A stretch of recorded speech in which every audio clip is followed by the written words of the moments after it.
We're going to go ahead and get started to respect everybody's time. Dr. Torres joined the School of Education yesterday. He joined the faculty and staff and really gave a very provocative and just compelling talk. Then we were able to really just dialogue with each other. I think if we'd had another 10 hours, it would not have been enough to be able to try to unpack everything that we learned. So I think all of you are really going to, yes. So I was seeing something in the chat. So yes, I will do that, Dr. Rita. I think you're really going to enjoy what you're going to hear about today. And for those of you who are in my student teaching seminar, even though I know I haven't been able to be with you too often, hazards of the job, I apologize. And for those of you who don't know me, I am Dean Yoli Gallardo. So I am the Dean of the School of Education here at GU. Many of you do know me because you are in the student teaching seminar. So we've been talking a lot about throughout the term, culturally responsive instruction and what that means, what it looks like, what it feels like, all of those different kinds of things. So I think that you're going to find what you hear tonight to just really help gel some of those things together. So we're going to go ahead. I'm going to go ahead and begin to go over Dr. Torres' bio, which is very impressive. We're very, very fortunate and blessed to have him tonight. He's a colleague and has become a dear friend. So I'm very happy to have him with us tonight. So Dr. Samuel Torres was born and raised in Los Angeles, California, on the unceded ancestral lands of the Tongva peoples. As a bicultural human being, Dr. Torres is a descendant of the Mexica Nahua people from the lands we now know as Mexico. Dr. Torres has spent much of his career in Catholic education, primarily teaching science and math at the high school level. In that role, he coached cross country and baseball, as well as directed band and choir. So he did a lot of really cool things with the students there. He also served as an administrator in various capacities, including as Dean of STEM at St. Bernard High School in Playa del Rey, California. On the basis of his experience in K-12 education, Dr. Torres returned to his alma mater, Loyola Marymount University, where he pursued his doctorate in educational leadership for social justice. His dissertation, Beyond Colonizing Epistemicides Toward a Decolonizing Framework for Indigenous Education, engages the implications and impacts of the politics of Americanization, assimilation, and cultural genocide toward the indigenous, I've got some people to admit, toward the indigenous peoples of the Americas. Other publications and presentations have included, and I'm just going to read a couple of them. Classroom management as a social justice issue, that's huge. That even really connects to the school to prison pipeline. If some of you attended that webinar the other night. A restorative approach, equity and inclusion in the classroom, among other writings. Since 2019, Dr. Torres has served as Director of Research and Programs at the National Native American Boarding School Healing Coalition, where he conducts research on U.S. Indian boarding schools, creates educational materials, and facilitates tribal engagement, among other initiatives. Dr. Torres holds a deep passion for decolonizing and indigenizing knowledge systems that persist in waging colonial violence toward indigenous and subaltern peoples. As a scholar practitioner, Dr. Torres has necessarily applied a critical bicultural and decolonizing interpretive disposition toward a pedagogical and research paradigm that prioritizes the disruption of the fixed knowledge constructions of the West while centering ancestral knowledges and histories through a pedagogy of freedom. And again, we are just thrilled to have him here. I know most of you know, but if not all of you know, we just opened up our Office of a Pedagogy of Hope through Research and Practice on February 1st of this year, 2021. So what Dr. Torres brings to us is very much connected to the spirit of what it is we are trying to do in this place. So again, if you can, please turn your cameras on so that we can engage with one another. And we will go ahead and let Dr. Torres begin. Thank you for being here, Dr. Torres. Muchísimas gracias, Doctora Gallardo. Thank you so much to you and to everyone. Lasso Kamati, Welt Miak. I really appreciate this invitation. Before we get going, I think I should probably share my screen a little bit. A little flustered, honestly, when you're just reading and describing all of those. I feel like some of those things were a whole lifetime ago. The choir and the coaching baseball and all that stuff, fond memories for sure. But I'm so grateful to be able to be in community with all of you today, as classroom educators. There is a kinship, a relationality that we all share in that way, and I'm really it's a deep sense of responsibility and duty that I feel to be able to engage with dialogue with you all today. So I'm gonna try to share my screen right here so that we can get started. And before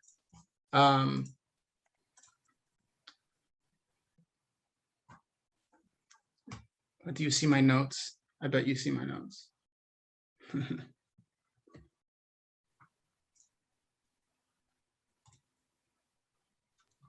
All right, are we good to go now? There we go, we're good. Before we get started, I like to engage a very specific type of protocol that has been taught to me by my Demashtiani, my teachers and elders. And so I'd like to open the space with a cultural protocol of really beginning this time together in a good way by introducing myself and in my traditional indigenous language, of which at one point, as a result of colonialism, was separated from my lineage. And so it has been my responsibility to engage within an active process of reconnecting and reclaiming and reconnecting those links for future generations. The hope is so that as we know, a lot of power and knowledge and cultural and spiritual power is innately tied to language. And my daughter, who is 7 years old, she is a multilingual child. She speaks English, Spanish, and Nahuatl, the language of the Mexica, of which we are. So we'll begin in that way. Tonalte, no yolikni, na notoka Samuel Torres, Mexica, Nahuatl. Na Nehuali, Los Angeles, California, Iwan, El Paso, Texas, Iwan, Zacatecas, Mexico. So what I shared with you was kind of a spirit greeting. Tonalte in Nahuatl is it's a little bit deeper than just hello or greetings. Tonal in Nahuatl means essentially, there's no good English or Spanish translation of it. It's a fundamental energy source that everyone and everything contains. And tonalte is I share that energy with you. And certainly there are other expressions in other cultures that have described this, right? But in Nahuatl and in our tradition, in our Mexica tradition, the greeting of tonalte, it kind of resembles a spirit greeting. So it's not just recognizing you for being here, it's recognizing all that you bring, all that you will become, and all that you will return to. And so what I said was, trying to open us up in a good way. So I am Sam Torres. I was born in Los Angeles, as Dr. Gallardo mentioned. That's where my entire family really is centered in right now, although we have not always been there, as those lands, those unceded lands, which meant we're never actually lawfully transferred to the settler colonial nation state of the United States, rightfully belongs to the Tongva peoples, the Quiche Nation, the Gabrielino people that are still there. So I think it's important to say that. I am now living in the upper Midwest, in the Twin Cities in Minnesota. Um, as I'm sure you have been well aware, we are kind of in the ground zero area of the recent goings on of the Derek Chauvin trial.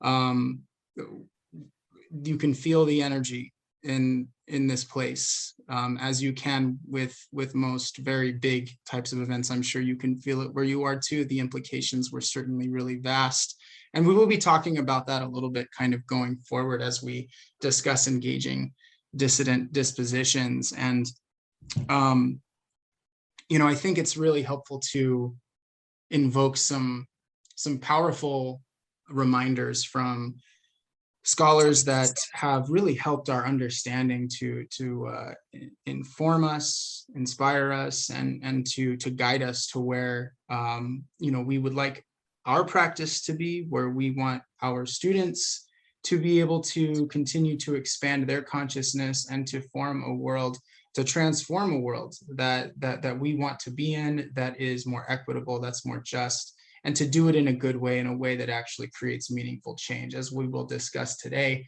there are a lot of trendy kind of commodifications of social movements, of scholarship, even that I think are important to interrogate. So working towards reinventing those approaches is really important. And I think that operational work collective, I think, is central to all of this. It's community based. This isn't something that one of us can do. So I'd like to start with invoking one of my favorite. I think she's like a bookshelf mentor to me, because I've never met her, but I know that Dr. Gallardo is in community with her. Bell Hooks. She mentions that the classroom remains the most radical space of possibility. And I think that has true meaning, that has deep meaning to the work that we get to do, the work that we have been tasked with. And as Paulo Freire was adamant in mentioning time and time again, that the classroom is not a neutral space, that there is no such thing as neutrality. There is a myth of neutrality. You are either status quo, you're working with the status quo, or you're working as a dissenter in dissidence. And so how we orient ourselves in that process, even operationally, how we construct and reinforce those relations with ourselves and our students and the community in which we are with, there are vast implications to how we either uphold status quo relations or how we push them and expand those sterile limitations. I am grateful and blessed to be working as the Director of Research and Programs for the National Native American Boarding School Healing Coalition. This opportunity to be able to work in solidarity and community with the urban Indian community in the Midwest and all over the United States and Alaska even,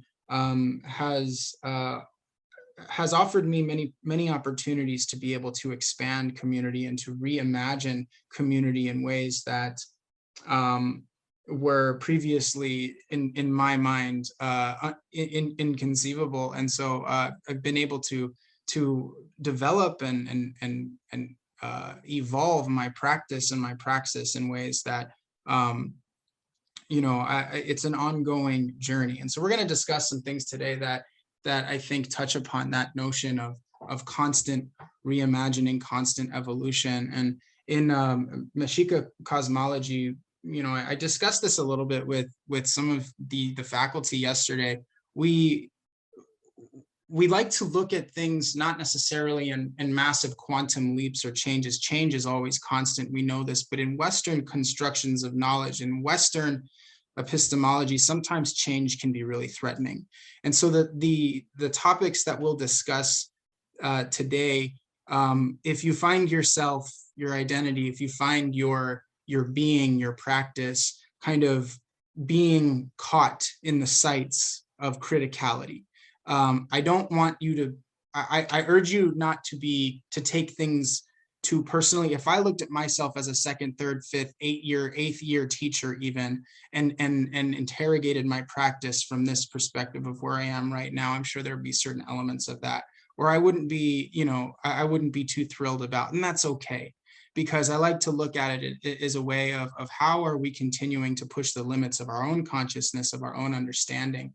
And as I was saying, the way that we understand, as the Mexica understand change and the continuity of change in one's life, we like to think of it as, knowledge and consciousness as rough stones.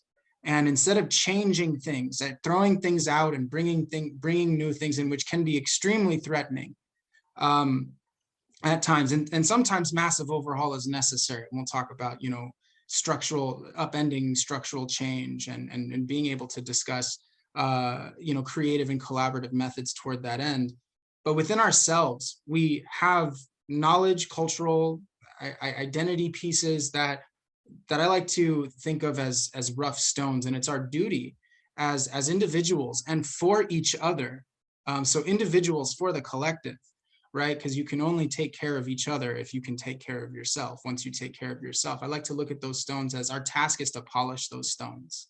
And so think of how we can polish our practice and our praxis to effectuate the goals that we truly see and want to see in our world. So you may have seen this artist before. I want to name Jackie Fawn. I think that her work is so beautiful. At the top, which got cut off a little bit in this slide, it says "Defend the Sacred." I highly recommend checking out some of her work. She's at Jackie Fawn on Instagram and other places as well.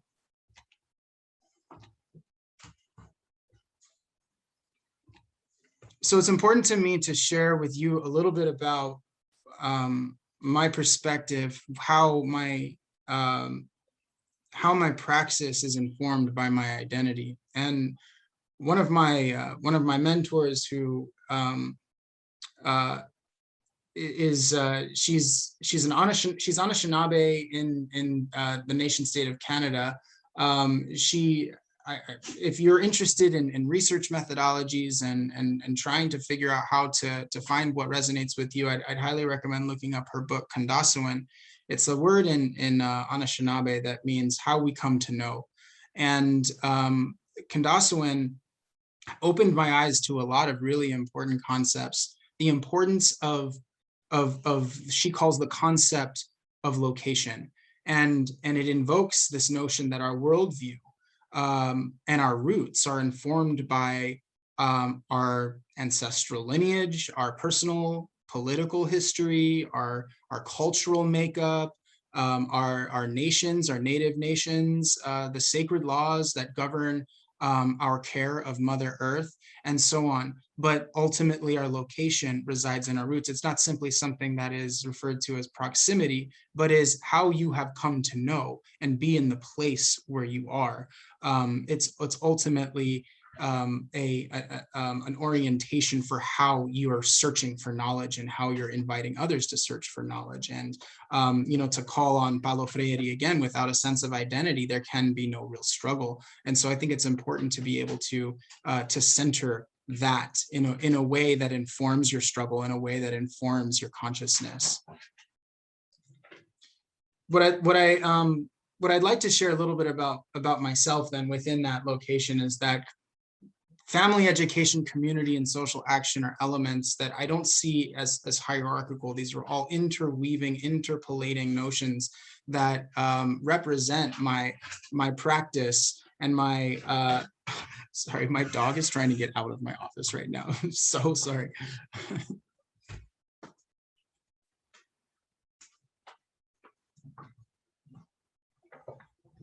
The benefits and the hazards of home office living. I'm sure you can all relate to a degree.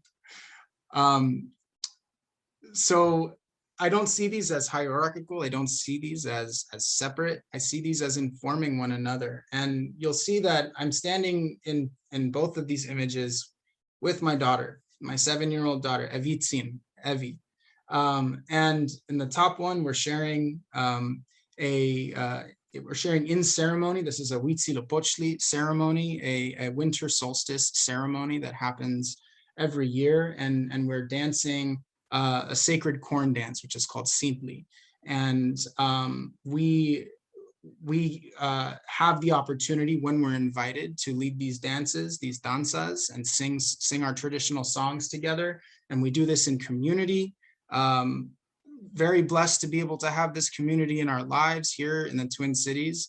One of the things we like to say is our people are everywhere. As a result, as a consequence of the great many diasporas, that the Americas have seen as a result of settler colonialism, we have found ways of being able to continue to practice and maintain our life ways. I think what can be somewhat triggering, especially if you have been on the street for social movements and protests, is the second picture down here. This was shortly after the murder of George Floyd. And we went to the Minnesota State Capitol, and we were invited to lead a march. We led many marches last summer, and we still have been invited to engage and walk and sing and dance with our community after the tragic death of Dante Wright as well.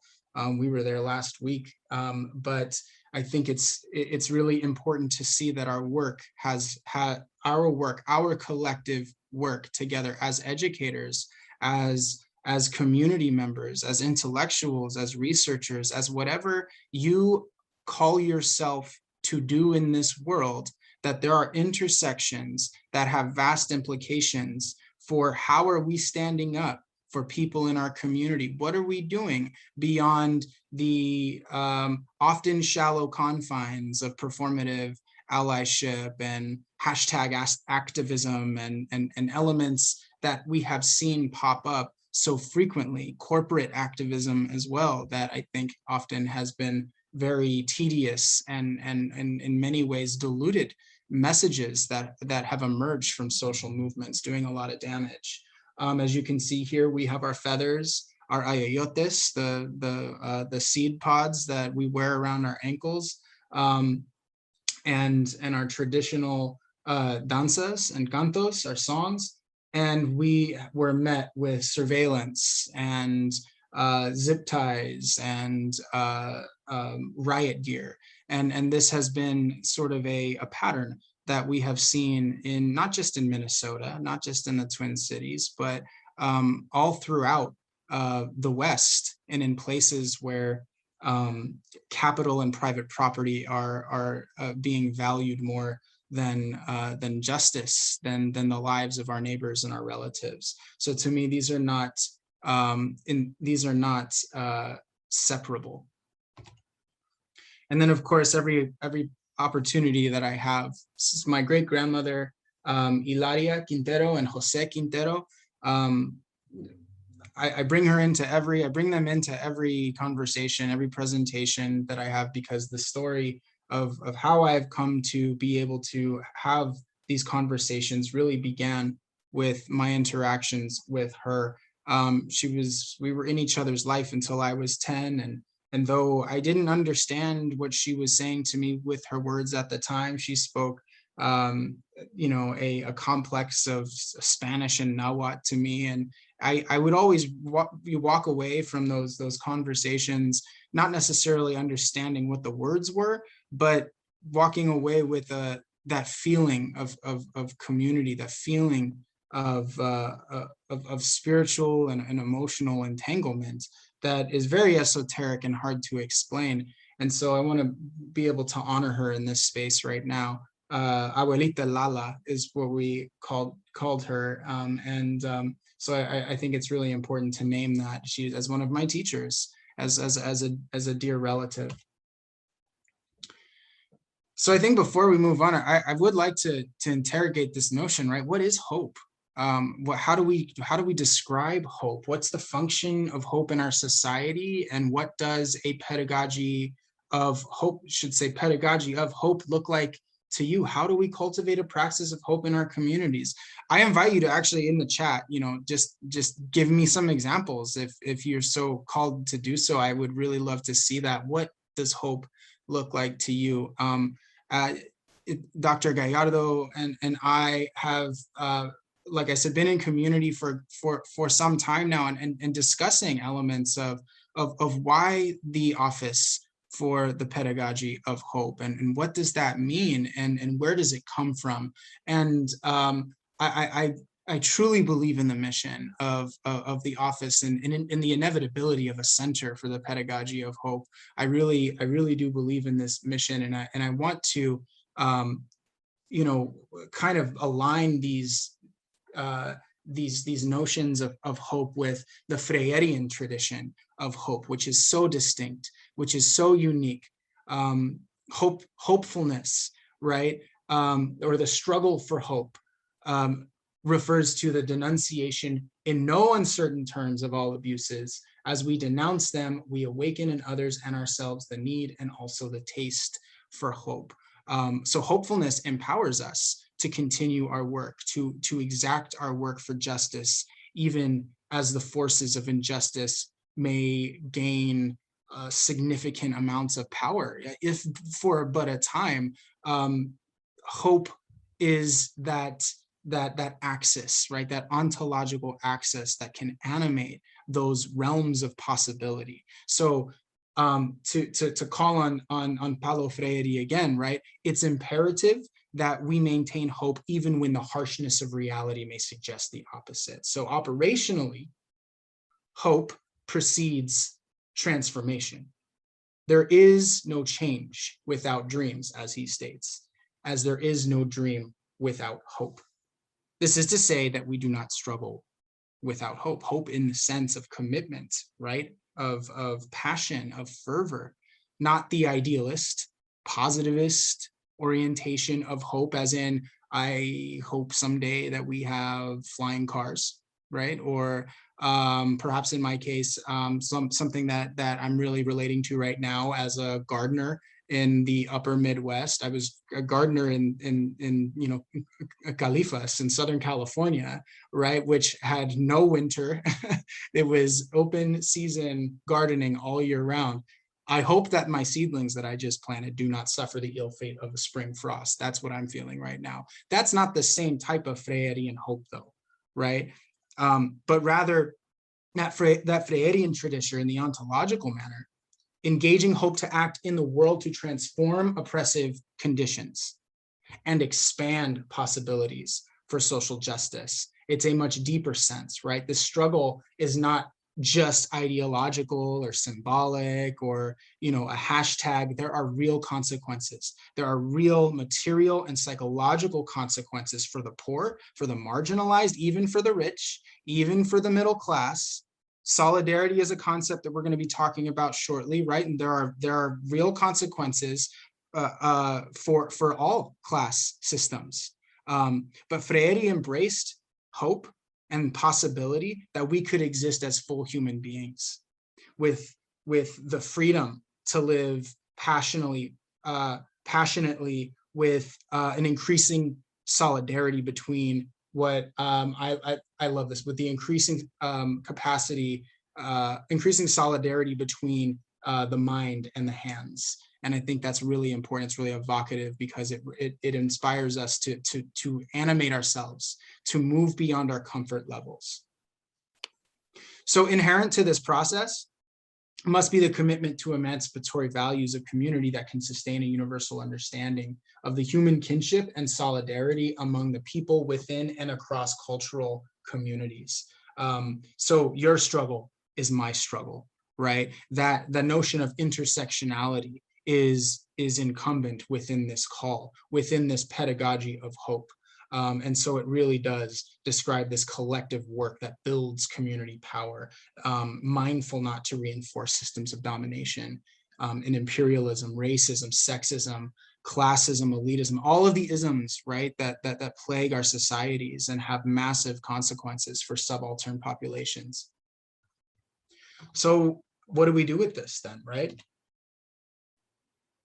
Paulo Freire, if the structure does not permit dialogue, then the structure must be changed. This invitation to build change has to begin with ourselves. Now, I know our culture, Western, hegemonic, Eurocentric, Euro-American, a million ways to describe how settler colonialism and coloniality have had an enormous role in our society. But ourselves often is tied to individualism. Anytime Paulo Freire calls us to look inside of ourselves, he's always asking us as a collective. So not in an individual sense, but in a collective sense. It begins with ourselves collectively. So for Freire, as unfinished beings individually, apart from community, we cannot be without others. We cannot be without others. We are always with others. And the most powerful tool to facilitate this work with others, according to Freire, is dialogue, particularly critical dialogue, which, again, it has to be understood within a collective undertaking. It cannot be reduced to one person depositing ideas into another person, what he called the banking method of education, which, you know, I hesitate to even be speaking for this long because, you know, in a way you could interpret that this is a banking method style, but, you know, Zoom and the way that we're separated in this way, I'm excited to be able to have dialogue with you. There is also a discipline and a praxis, right, that is devoted to this notion of collective liberation. And so there is work that we have to do in order to be able to engage in a good way, engage with one another to build to build community power together. So how Freirean dialogue is distinguished from other types of dialogue, for instance, like harsh debates or polemics, or, you know, think of any political debate that you've ever seen. These are steeped in authoritarian culture, steeped in domination, where epistemologically only some truths are given legitimacy while others are marginalized, others are dismissed or invisibilized. Think of indigenous lifeways and tradition. If you don't know the names of the tribal nations that are in and or around your campus or where you live, then that is an example of invisibilization. That's an example of cultural domination. And while this is probably a conversation for another time, of epistemicides, which again, it's a whole other debate, but the notion of epistemicides is homicide or pesticides merging with epistemology, the murder of knowledge or the destruction of knowledge. And so dialogue, Freirean traditional dialogue, is kind of the antidote to a lot of the authoritarianism and creeping fascism of authoritarian-minded nation states and political bodies. So this is something that we need to remember and model for our community members, for our students, for our colleagues. This is where the magic really happens. I really love this quote from Pedagogy of the Oppressed. I think it's important to quote at its length here. So yeah, please read it. Well, I'll read it aloud because I want to give it voice. I want to provide it with some gusto here. Nor yet can dialogue exist without hope. Hope is rooted in men's incompletion, from which they move out in constant search, search which can be carried out only in communion with others. Hopelessness is a form of silence, of denying the world and fleeing from it. The dehumanization resulting from an unjust order is not a cause for despair, but for hope, leading to the incessant pursuit of humanity denied by injustice. Hope, however, does not consist in crossing one's arms and waiting. As long as I fight, I am moved by hope. And if I fight with hope, then I can wait. As the encounter of women and men seeking to be more fully human, dialogue cannot be carried on in a climate of hopelessness. If the dialoguers expect nothing to come of their efforts, their encounter will be empty and sterile, bureaucratic and tedious. So he offers some caution there, right? Some parameters almost of what dialogue needs to be included, right? Critical dialogue then offers myriad opportunities for naming the world as expressed and mediated by the oppressed, by subaltern peoples, another way of describing oppressed peoples, to be addressed as legitimate and worthy. This is precisely behind the call to center the voice of subalternity, to center the voice of people that have been minoritized, marginalized, and systematically rendered invisible.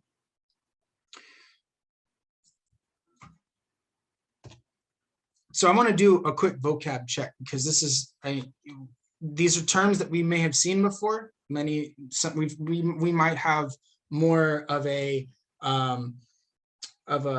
grasp with some than others, but we're going to go through each one of these. And so if you have an idea of what these are, I would invite you to keep that in mind, and then consider the notion of polishing those stones, right?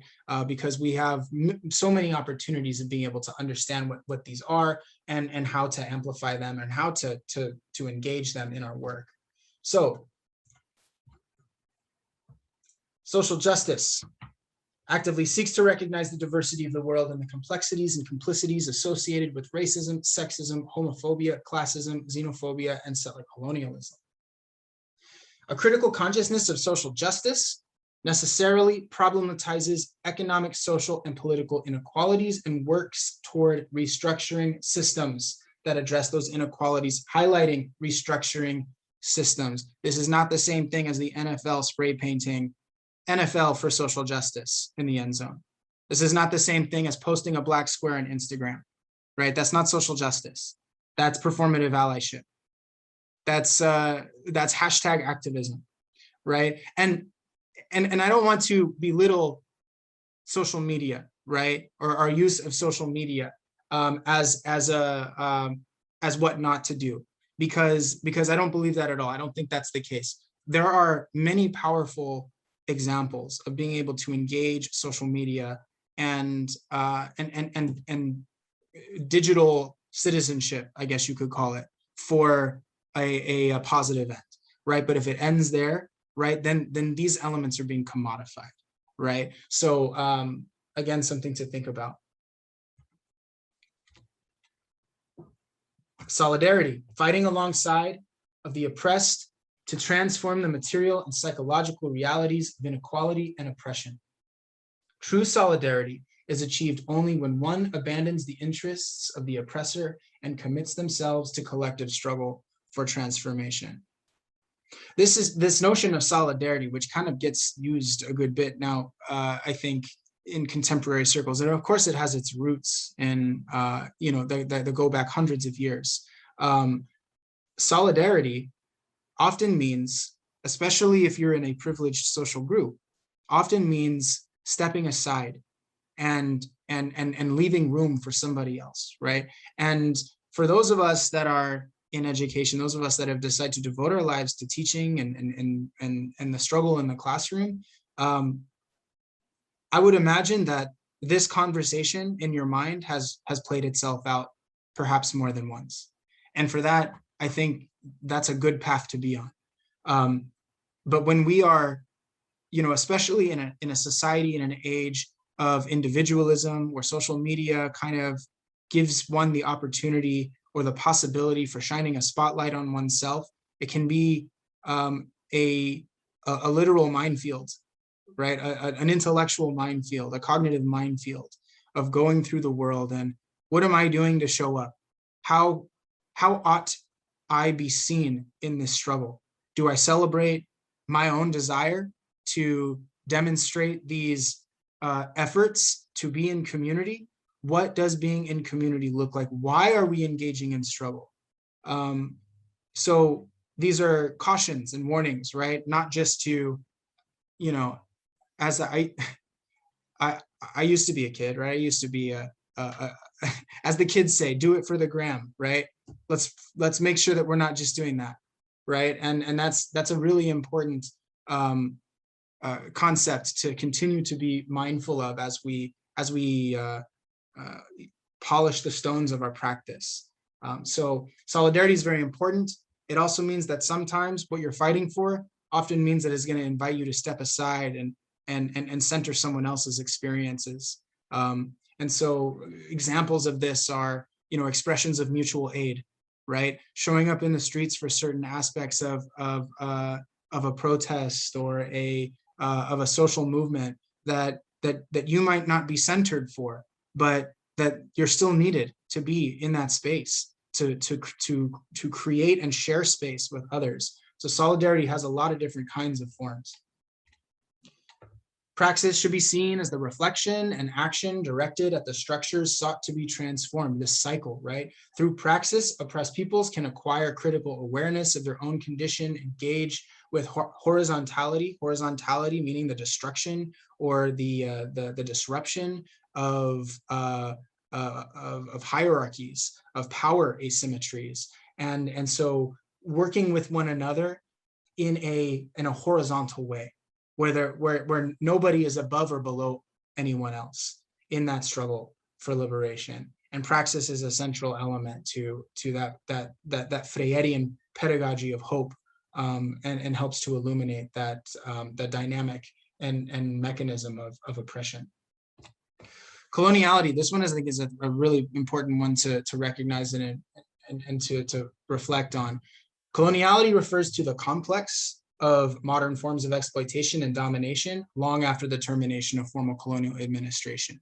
So to those criticisms that said, well, come on, settler colonization happened hundreds of years ago. Everybody's American in this place now.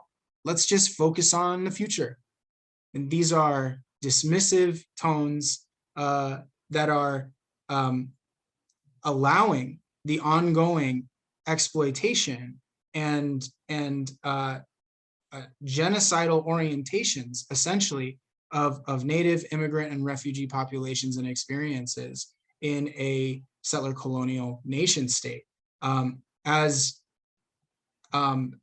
anthropologist Patrick Wolf, I think, really rightly claims here, invasion is a structure, not an event. So even after settler colonial troops have evacuated, there still is a coloniality of knowledge that is an ongoing threat to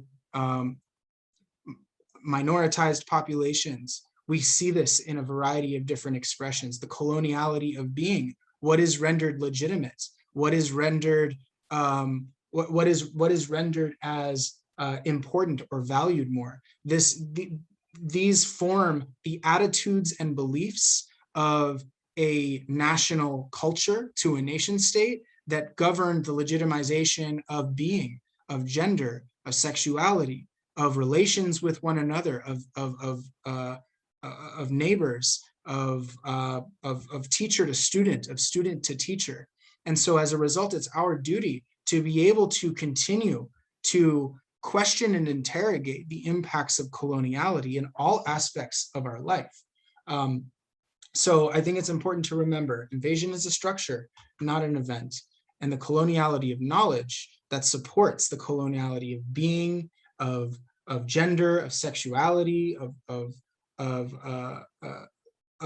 all of these other components of being, these have massive implications to how these knowledges are legitimized, how they are brokered, and what is seen as valued or what is devalued. And so the flip side of coloniality, decolonization, which I think has become really trendy as of late, the notion of decolonization, we've probably seen it in many different ways, especially in the university.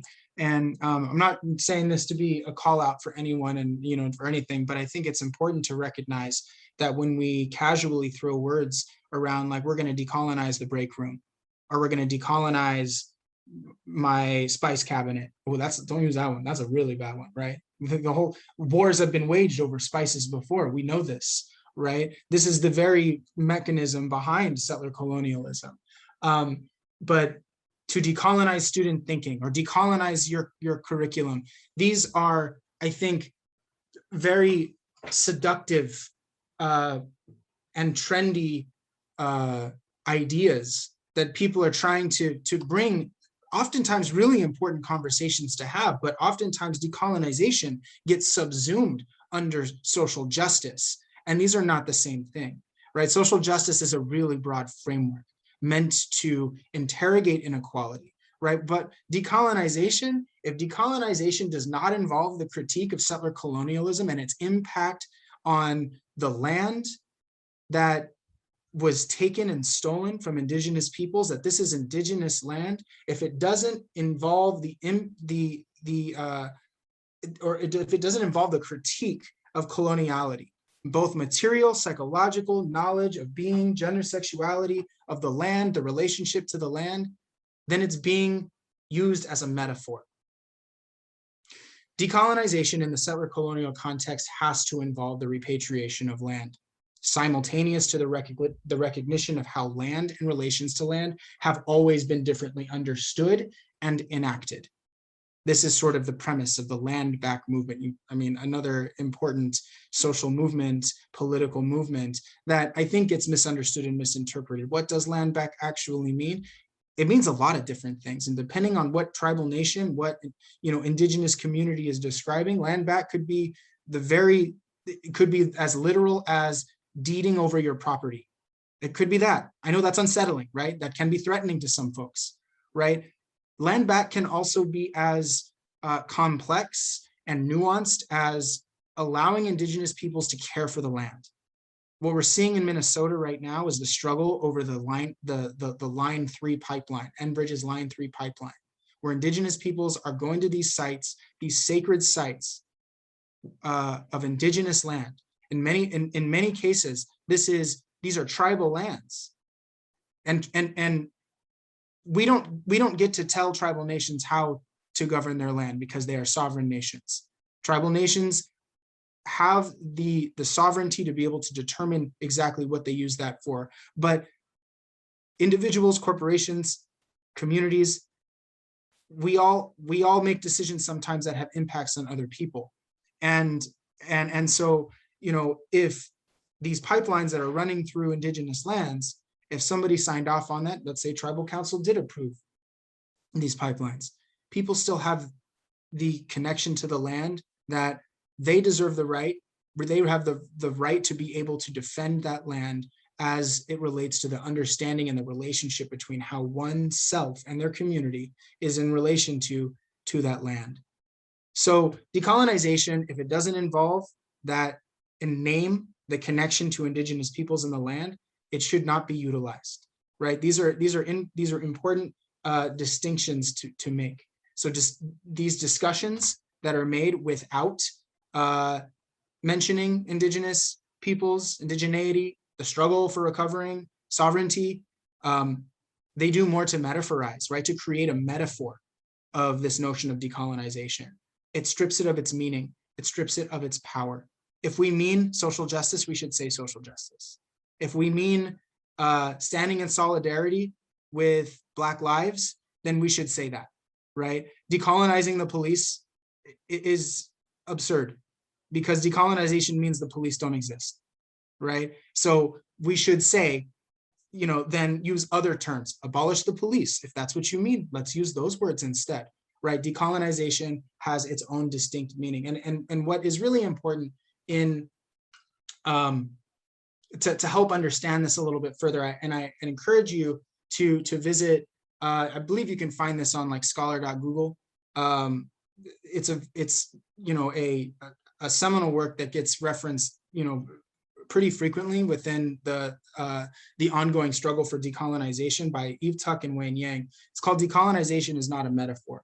And they talk about what happens when decolonization, or the notion of decolonization, gets subsumed inside social justice, right? These are the expressions of settler moves to innocence, what happens when settler guilt gets animated into these shallow moves toward trying to make one feel a little bit better. I'm not going to go into them individually because I think that's a whole other conversation to have. But if you're really interested in checking it out, the information is down there at the bottom. It's something to explore in its own merit, in its own right. So please feel free to write that down, screenshot, And these are really important conversations to have, and very provocative, to be honest with you. The notion of, land back and indigenous land, stolen land. These are conversations that are not easy to have, but they provide a very strong and nuanced discussion to be able to talk about that in a good way. So I'd like to ask for your reflection right now, and feel free to respond in the chat. What happens when hashtag activism replaces meaningful solidarity efforts? What's the result of that? We talked a little bit of that in theory, but in practical, pragmatism, what happens? What are the results? What are the consequences of corporate activism and performative allyship? And if you haven't seen this comic strip, I think it kind of illuminates a little bit about what we're talking about, right? We have to do something. We have to be a change maker, right? We need meaningful change, he says right there. So let's change the color of our logo on our social media profile for a whole 24 hours. I'm sure y'all remember that. And I don't want you to feel bad if that, if that's something that you did as well, right? Because it doesn't mean that all of your efforts were erased because of a black square, right? The critique was on those that were not doing anything for the struggle and then felt compelled to share a black square, right? And so that's kind of where this clash of performance versus solidarity really came into play. You can post a black square if you're out there, building community power with your people. You can post on social media, absolutely. And I'm saying, I'm not saying there are things that you can't do. You could do whatever it is you want, but there are consequences for these types of actions, right? And so these are things to keep in mind. And the entire fallout of that, which I would still say the consequences were quite low, especially on the digital universe, is that there was a lot of collective public learning, I think, in that moment. And if we reframe our understanding from shame into collective learning, then we can come out of this with, well, we'll know a little bit better about these types of things in the future. So yes, thank you. Hashtag activism makes people feel good, but meaningful solidarity efforts are uncomfortable and involve both internal and external challenges. Absolutely. I love that. So I think it's important to bring in Frantz Fanon, who wrote, and really important, if you haven't read Frantz Fanon before, he is an Algerian from France. As you know, Algeria was colonized by France, and when he was able to, as a bicultural human being, able to make these really interesting observations and critiques about the settler colonial project of France and the native and indigenous peoples of Algeria. He states right here, decolonization, which sets out to change the order of the world, is obviously a program of complete disorder. But it cannot come as a result of magical practices, nor of a natural shock, nor of a friendly understanding. Decolonization, as we know, is a historical process, and that's a really crucial element right there. It has to be situated within a historical process because there's no end goal, right? There's a whole set of systemic and psychological social programming that comes with how nation states control their knowledge production. And the media is a really good example of that. How news stations, national and international news stations, have tried to control the narrative of what's happening in social movements and protests in the street. I was out here in the Twin Cities in South Minneapolis, where George Floyd was murdered for days and weeks. And I saw people committing their lives themselves to mutual aid. I saw food kitchens on almost every corner on Lake Street where glass was smashed and people were having to clean up with their businesses being raided. And the only thing that was being focused on in national news was broken glass. Yet when we were out there, every morning, there were people bringing their brooms, bringing buckets, bringing anything they could that they weren't using to help people who were already living in a food desert to sustain their lives and to their realities. As we now know, a lot of the damage and the destruction that was incurred in the Twin Cities were from outside agitators, and not all of them, because I don't want to say that the rage and the anger is not righteous for folks that have been subject to the brutalization of the carceral logic of schools, of police, of the military. And so that rage is righteous rage for our community members, not knowing if when they get in the car, they're going to be pulled over and potentially being held at gunpoint. These are righteous expressions of rage from those experiences. So decolonization must be situated in a historical process. That is to say, it cannot be understood. It cannot become intelligible nor clear to itself, except in the exact measure that we can discern the movements which give it historical form and content. So I want to help bring us back to sort of like, where are we going to go? Where are we going to take this, right? And a lot of my research has directed, informed by my experiences, informed by my mentors who I value very deeply, very dearly, was able to produce an image that I think is really edifying all that we've kind of talked about so far. And there's a lot of like, I know that there's a lot of academic stuff going here, some deep concepts, and I'm going to do a little rephrasing right here, okay? Centering the indigenous voice, these are expressions of solidarity, right? These are expressions of solidarity that are true solidarity. Sharing and creating space for others to share their experiences, to amplify their experiences, to legitimize those experiences in a world that perpetually delegitimizes,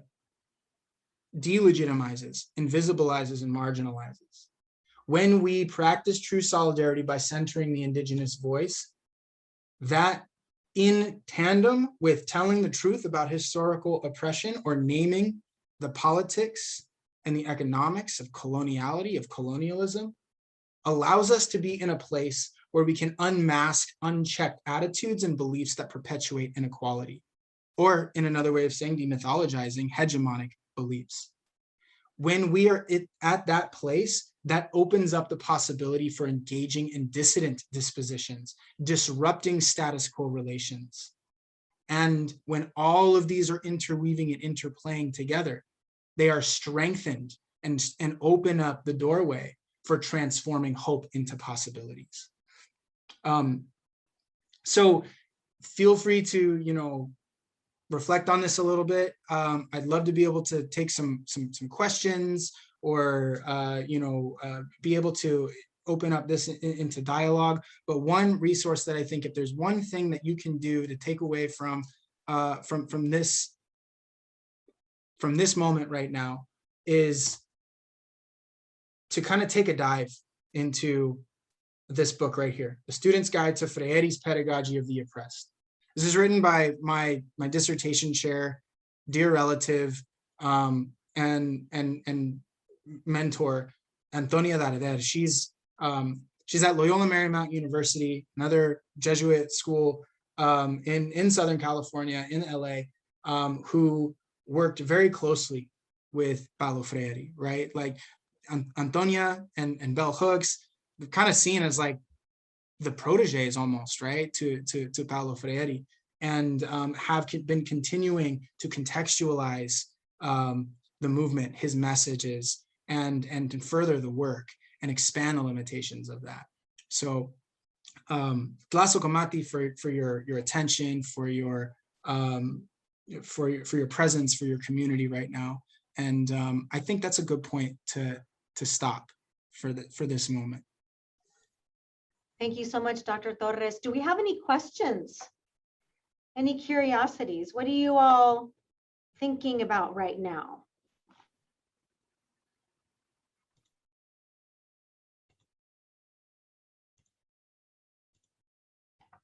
One of the things that I think is important for us, wait, did I see a hand? Did I see a hand up at all before no? I have a question if before Dr. Gallardo would like to speak, if that's okay. That's awesome. Thank you. Okay, wonderful. Thank you. Sorry to interrupt Dr. Gallardo, but Dr. Torres, what would you think is the best way that we can incorporate indigenous perspectives in our classrooms, especially in the Spokane community?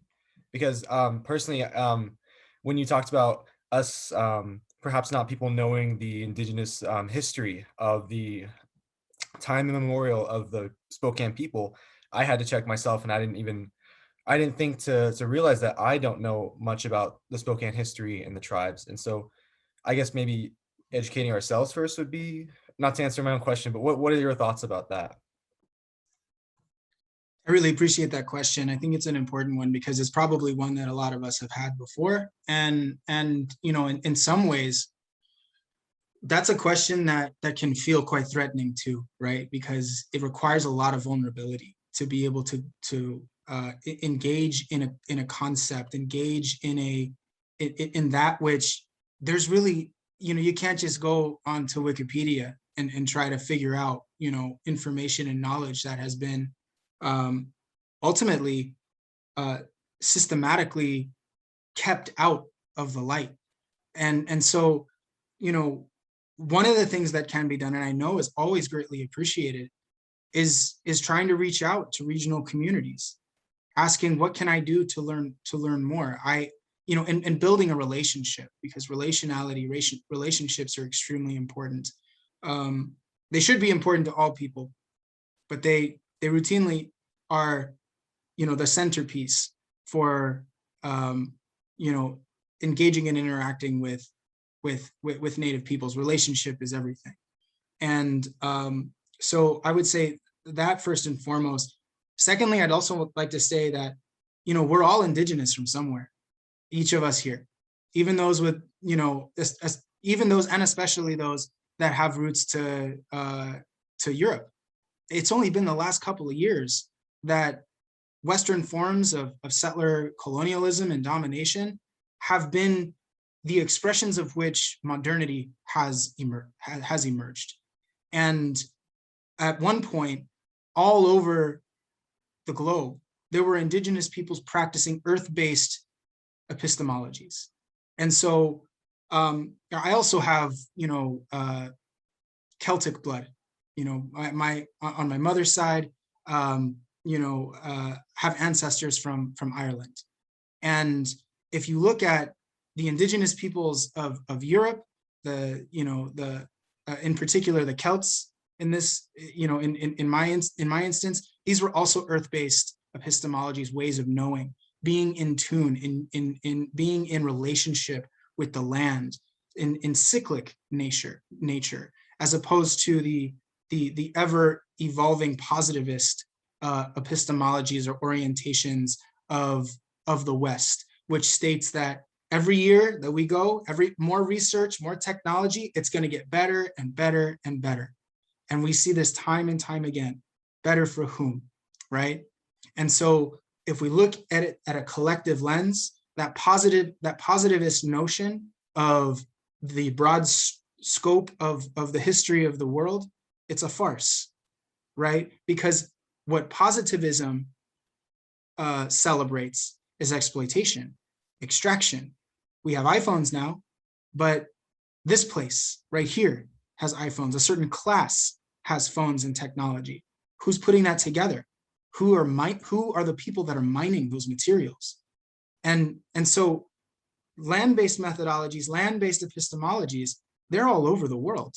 And I think you know, I invite you to reach back a little bit, find your own roots on where those sources of connection that bring relationship to the land. And I think that's a good starting point, because when you have that understanding, when you find that connection, you can have deeper conversations and build those relationships in more formative ways with those that you're asking for knowledge, right? Even asking for knowledge it's a request. And indigenous peoples know this. When something is being asked of them, more often than not, it's been extracted and nothing has ever come back. So reciprocity, if someone gives you something, you ought to give something back. And even, especially if it is knowledge, right? This goes for research, right? This goes for having conversations and seeking a contextualization about this. But more often than not, you're going to face somebody who is willing to share time with you, to share stories and tell you about what's going on. And I encourage that. I don't want us to be afraid of that. I want us to lean into that discomfort, if there is any discomfort, because that's, as we know, that's how true solidarity is formed, is through dialogue. Lasso Kamati, thank you for that question.